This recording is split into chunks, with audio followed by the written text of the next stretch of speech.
Biochar production and properties. Biochar is made up of elements such as carbon, hydrogen, sulfur, oxygen, and nitrogen as well as minerals in the ash fraction. It is produced during pyrolysis, a thermal decomposition of biomass in an oxygen-limited environment. Biochar is black, highly porous, and finely grained, with light weight, large surface area and pH, all of which have a positive effect on its application to soil. To address the major concern on quality of agricultural soil degradation, biochar is applied to the soil in order to enhance its quality. Biochar is stabilized biomass, which may be mixed into soil with intentional changes in the properties of the soil's atmosphere to increase crop productivity and to mitigate pollution. The raw material, biomass, used in processing parameters dictate the properties of the biochar. A wide range of organic materials are suitable as feedstock for the production of biochar. Biochar can be produced with raw materials such as grass, cow manure, wood chips, rice husk, wheat straw, cassava rhizome, and other agricultural residues. It was reported that the production of biochar with high nutrients depends on the type of raw material used in pyrolysis conditions.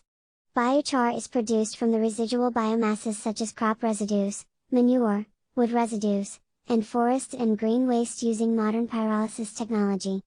Agricultural wastes, bark, straw, husks, seeds, peels, bagasse, sawdust, nutshells, wood shavings, animal beds, corn cobs and corn stalks, etc., industrial wastes, bagasse, distiller's grain, etc., and urban/municipal waste have been extensively used, thus also achieving waste management through its production and use.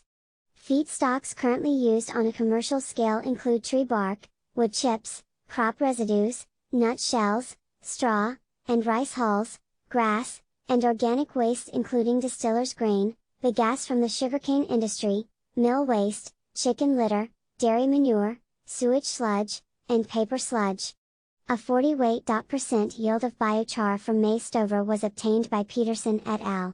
The biomass used for the production of biochar is mainly composed of cellulose, hemicellulose, and lignin polymers. Among these, cellulose has been found to be the main component of most plant-derived biomasses, but lignin is also important in woody biomass.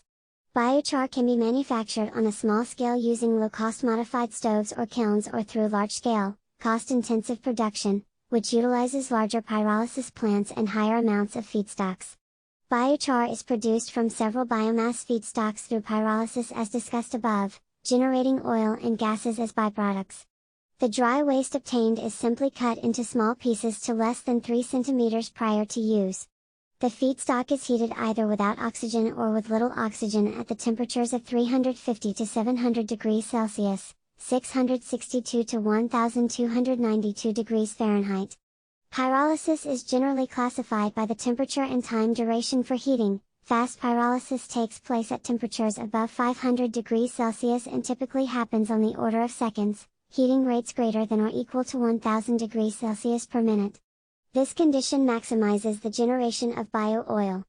Slow pyrolysis, on the other hand, usually takes more time, from 30 minutes to a few hours for the feedstock to fully pyrolyze, heating rates less than or equal to 100 degrees Celsius per minute, and at the same time yields more biochar. The temperature range remains 250 to 500 degrees Celsius. The type of biochar produced depends on two variables, the biomass being used and the temperature and rate of heating. High and low temperatures have an unequivocal effect on char yields. It has been noticed that at low temperature,